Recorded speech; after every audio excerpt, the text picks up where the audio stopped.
that some of you what the two institutions have done is essentially merged their workforce training staff into one, particularly in terms of going out and working with area businesses, organizations who may be in need of training, rather than each institution going out individually and selling its wares, so to speak. We're going out as one entity to do that, drawing on the resources of the two institutions, but doing it as one organization. We're going to be splitting the revenues, so to speak, that are generated from that, trying to present a united front, not compete with one another, but in fact leverage the resources that two institutions have available for workforce training. And quite frankly, in some respects, reversing 60 years of history in which the two institutions have competed more than collaborated together, which we think is particularly important for public institutions, drawing on the taxpayers' dollars, even though in this area there's little, if any, taxpayers' dollars involved. And the other part of this is it's not just how do we create jobs, but it's a bigger picture. We're doing an urban renewal plan in the lower 4 census tracts of the city in the Innovation District. And what is the quality of life in the neighborhoods? And Gladys is on the redevelopment authority, and we're identifying in each neighborhood what are the needs for those neighborhoods to improve the quality of life. In South Holyoke, there's 95% affordable housing. There's 11 homes and 6 duplexes. So it's a very transient neighborhood. People aren't able to set their roots. When they work their way up an economic ladder and they want to move into a home, they move out of the neighborhood. So that causes the school to be a transient school as well. There's behavioral health issues in the school. It's a low-performing school. So the school department is looking at making this a, it's a holistic look at, you have the word, a full service community school. Thank you, Gladys. And so in the flats, there are different issues. So we're looking at this as a multi-pronged approach. It's not just creating jobs, but it's looking at transportation in those neighborhoods and getting people to the jobs with easier transportation. This center has been incredible, having to be able to take your bus, drop your children off at childcare, and come and get adult basic education or education in general. So it's a holistic view, and I think, Bill, maybe you can touch on some of that as well. Thank you, Kathy. Yeah, we were asked by Bill Lennon and some others to take a look at the immediate neighborhood surrounding the new high-performance center and raise the question that was raised by the task force, actually, throughout its meetings. The big question, one of the big questions was, and I know Kim has been a big champion of this question, how will the immediate neighborhood be positively affected by the computer center? Will it be? That was a question that a lot of people didn't want to take up because, as you know, when urban renewal study was done and the look at this neighborhood was done and the statistics were looked at, they were incredibly sobering in terms of 50% of the residents live in poverty, in terms of 75% of the people have at most a high school diploma. Many do not. Lines of people wanting adult literacy. The age of the population is so young. So we began to look at these statistics and said, well, how can this community be positively affected by what's happening here? And so we were asked to start talking with people in the neighborhood, which we did, and not to duplicate what Kathy said, et cetera, but to begin to talk to people from the vantage point of asset planning, not deficit planning. Let's flip the concept and say, let's look at this rich array of activities that are beginning to align. And I think that was a key thing. And so I talked to people from girls' wing, boys and girls' wing, housing authority, Morgan School, some of the businesses, drove around the neighborhood with a fresh pair of eyes. My colleague Larry Bay, of course, has a center in the neighborhood. Others working in the neighborhood. But the whole concept that we felt was, as we began to look at this, that in the long haul, the answer to that question is yes.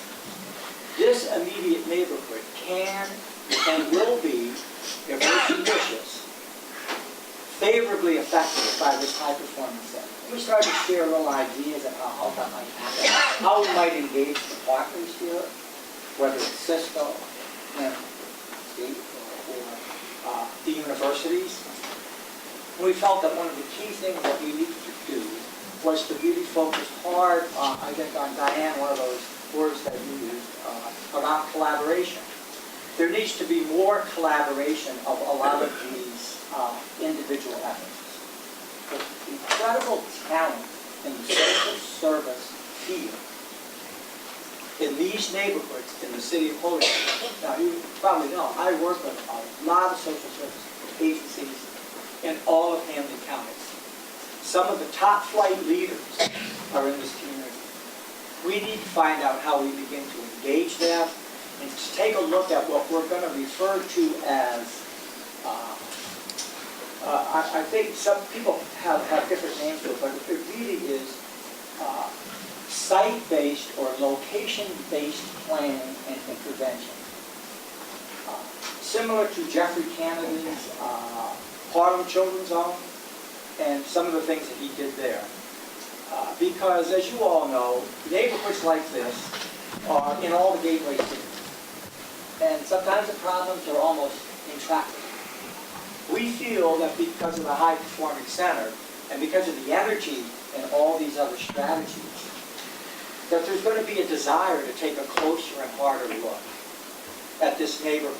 And we want to begin a collaborative process to do that.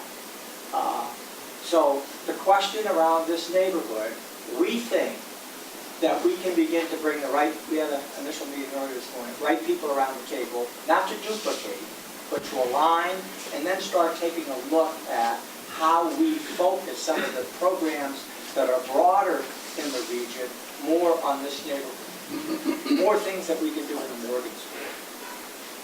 I, for one, am going to say that next summer I hope that every single teenager that is in one or two of these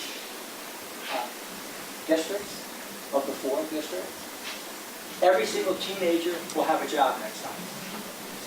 Now that means that I have to take resources from other regions or other wings and become more intentional and more focused. Another thing around our adult basic education, we're going to have to make some key decisions about the reallocation of resources.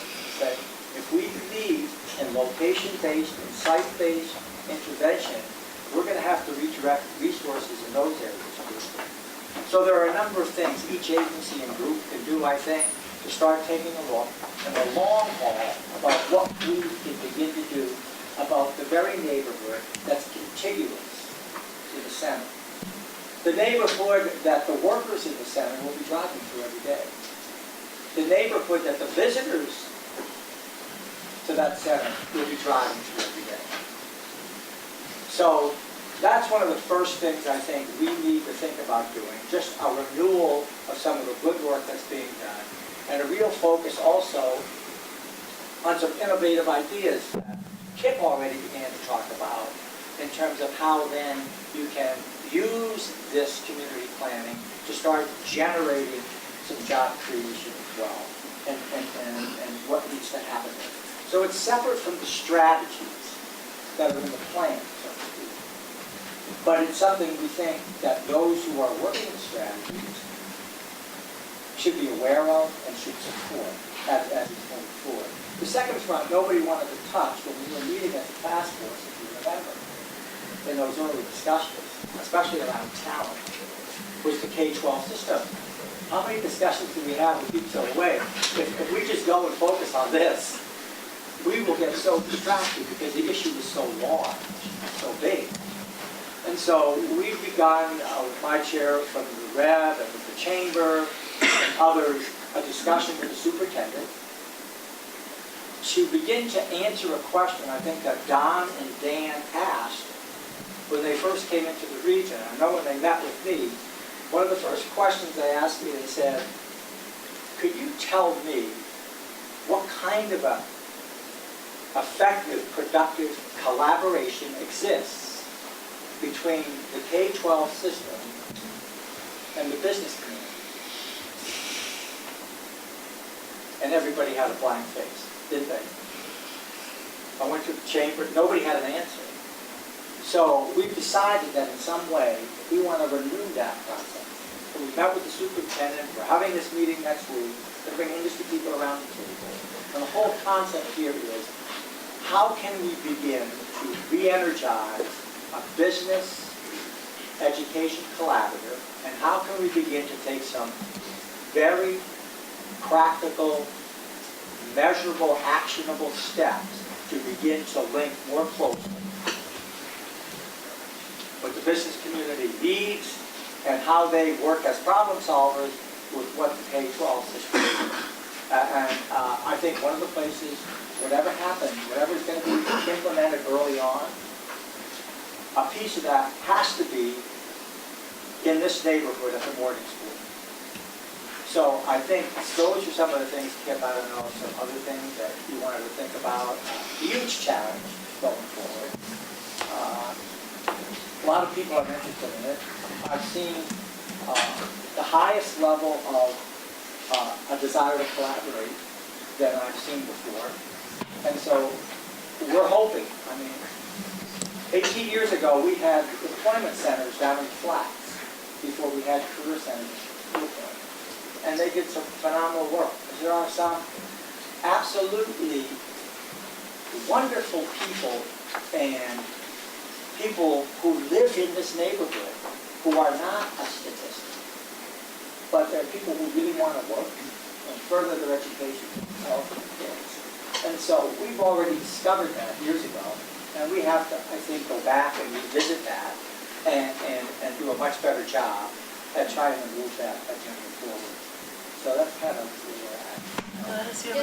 Just filling you in as to what Bill is saying. As a matter of fact, there's a, I don't know if you guys are familiar, there's the Safe Neighborhood working actually out of Oregon, and it has some of those thoughts in mind about the economical engine necessary for that community and necessarily, and also education as in mind.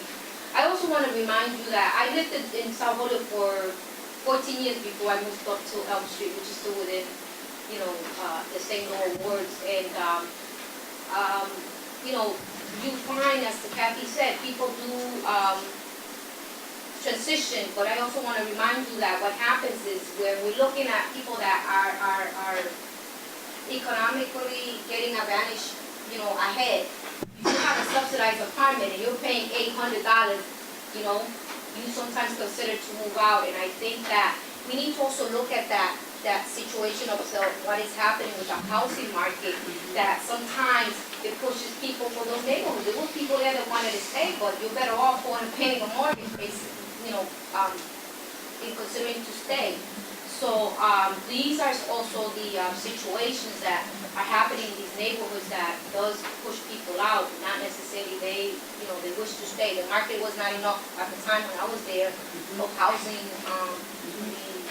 purchased, and those are the also issues that we're finding, when you compare the flat situation right now and what is going on in that neighborhood. And I came here when Model Cities was here, and I worked in the flats at the health center with the WIC offices, and I encountered, a lot of that support. And I also, in 89, in South Holyoke, there was at least a drop-in center, and people who were job searching, we will connect with the chamber at the time, make those referrals, we make connections, and people felt the connection. I think these neighborhoods also been left behind, so it's not only our children's education, it's in general, so that no child left behind, it's also our neighborhoods that being left behind. And Gladys, we have talked, and again, when I talk about one of those assets, Ed Casey, from the sheriff's department, what a leader. Bringing people together around the whole issue of safe neighborhoods. We have staff working with him. We think those are the kinds of things that need to get aligned that will help. And finally, I would say this, and I think there's been solid agreement that this is not a plan or a renewal that's going to come out of a room like this.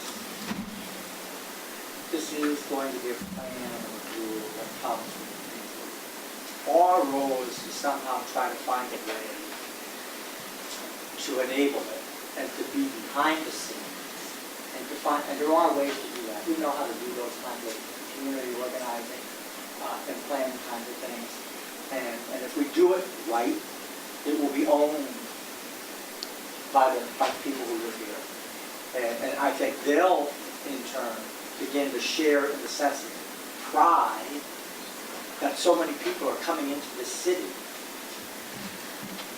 to see the high-performing computing center that sits in their neighborhood. And I think that's kind of key. Bill, you just mentioned Ed Casey, and he will be in Holyoke today. He is the speaker along with Brian Sullivan from the DA's office and Chief Jim Neiswanger from the Holyoke, the three leading people in law enforcement, and they are rolling out their program on the South Holyoke Initiative to the Holyoke Taxpayers Association. The mayor's office was instrumental in applying for, and they have received a grant for $441,000 for EOPS. And Holyoke does have that grant. I can't offer you lunch because they've all been ordered, but you're more than welcome to come and join us at the library at noon if anybody wants to hear Ed Casey. And it's going to be a 1-hour meeting. You're all welcome to attend. And I just want to mention that they are having they meet every 2 weeks. Yes. Down at El Mercado at 1 o'clock on Yeah, Thursdays, and today is one of those Today. meetings. In addition, and they're looking at the neighborhood holistically. They're looking at, they're walking the neighborhood, they're talking with people, they're asking people, where do your kids go to play? Are they hooked up with the Boys and Girls Club or Girls Inc.? They're looking at pulling all the businesses in South Holyoke together to talk about how we can work together as well. So it's out of the box thinking. It's coming from the criminal justice field, but there's many partners, and they're looking for more partners to come as well. And I just want to talk about maybe out of the box thinking, and I think that the Ed Casey has been out of the box thinking. And in talking with Kip, there are some really interesting places that he knows about. You had told me about the sewing kits example, and maybe you could talk about some of those initiatives that you think might work for somewhere like Holyoke. We've spent, I think, a lot of time discussing people for jobs. To steal Bill's this morning, I learned from Bill. So we spent a lot of time talking about job creators looking for skilled employees, so people for jobs, and less time talking about jobs for people, the people that are here now. And I think part of focusing on a community in a holistic approach is creating demand for jobs that meet the skills of the community that is here now. And those jobs have to be living wage jobs, or people aren't going to be very interested in filling those.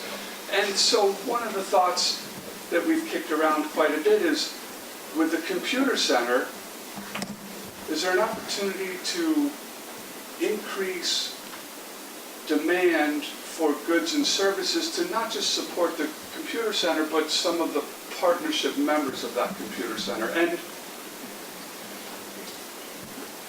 And trying to match those lower skilled jobs with what goods and services, not just the computer center, but the members may have. And some of the examples that we discussed were things like T-shirts. You know, I would, I'm not sure where Harvard is buying their T-shirts right now, but couldn't they be buying their T-shirts from a company that's here in Holyoke? You know, there's been, I think, a discussion on their part about being interested, and I'll go to the University of Massachusetts too. That's perhaps more fair. You know, what goods and services could be produced in this neighborhood that would be demand created by working with the university? And it could be T-shirts, and you may be able to link that with some urban agriculture. Could there be salad fixings that are grown here that are being served in Amherst on it? And so I think that there's a real challenge there to try to see how do you match what can be produced here with the large labor that it exists here, that no, you know, that and you know, no, I don't, nobody's looking for a hand. I'm not suggesting that Harvard should pay twice for T-shirts what they do now, but how many other examples of goods and services throughout all of the, you know, Cisco, EMC, Step Up, you know, I mean, we put some focus on that. That's my, you know, and some of the other things that we talked about is, you know, the momentum that something like that may have in the rehabbing of buildings, and is there a whole nother trade there that could provide some you know, some job training opportunities and you know, productive results in putting roofs on buildings, and maybe working with Jim and putting solar panels on those buildings, and help to generate revenues that help to pay for these things while they're so. Just that's Jim and then Larry. I just wanted to make a comment. So I'm a faculty member at UMass, and I don't work for the MGHPCC, but I wanted to just sort of project a perspective, you know, that maybe reflects the MGHPCC in the sense that I think MGHPCC, it is a business working in the neighborhood, and I think the notion of involving businesses is absolutely fantastic. And so, you know, the MGHPCC does have, Bill Ennin mentioned earlier, the CI Teams grant that's with the Holyoke Public School Systems. It involves MIT, UMass, and Springfield Public Schools also, and another Seaford Canals project that we're preparing for the National Science Foundation. So actually, Kip, what you said was really interesting. I think the focus there has been more people for jobs than jobs for people, but I think, you know, what you were just talking about jobs for people sort of in the opposite direction is an interesting thing to talk about. And I think that's where, I mean, the urban agriculture strategy was formed exactly for this reason. We have waste heat coming out of the High Performance Computing Center at 50 or so degrees. Correct me if I'm wrong. Hopefully 70. 70? I'm gonna push that up. So Still not very we talked hot. about what could we do with that? We can't get it to City Hall. I tried that. So how do we do, we have urban agriculture as a perfect way to use that waste heat. We have a strong Latino population that loves to farm and garden. And we have the community gardens, Nuestros Raíces does community gardens within the community, so we have a built-in workforce that's ready to go. So that was one of the out-of-the-box thinking with the urban agriculture strategy. So Larry, you had a comment. When HDR first met with this group and made a presentation, James Moore cited an example of Nebraska. Cited the demographics in that, how successful they were in the Latino community. That was such a huge element of success. I haven't heard a whole lot about that since that time. And as I look around the room again, I've said this in the past, the Latino community, we seem to have more work to do to work better with the community and have them more involved in this. I know we've had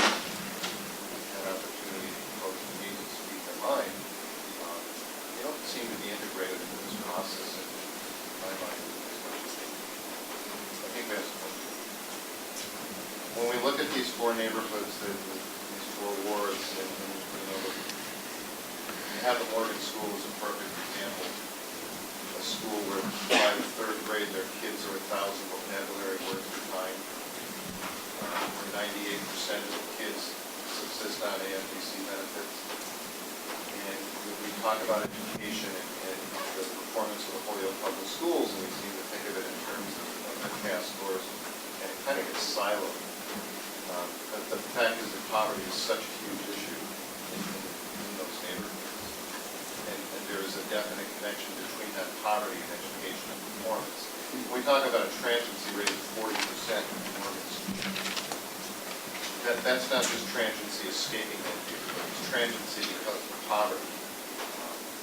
Going not only between school districts where their children are, but between languages, Puerto Rico or wherever, and fully back and forth. These kids are hopelessly behind. And it's the same model that parents are following.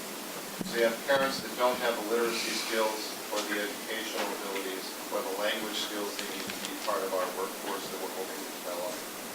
You have the kids, their children, and they can't be involved in their children's education because they lack the skills. And so their kids are following the same path that the parents did in cycle. And you know, if we look at these things in silos, it's going to be incredibly difficult to solve this problem. If we look at how these things blend together and address it that way, we're going to have a much better chance of having these folks in these neighborhoods enjoy the benefits that this economic development can provide to them.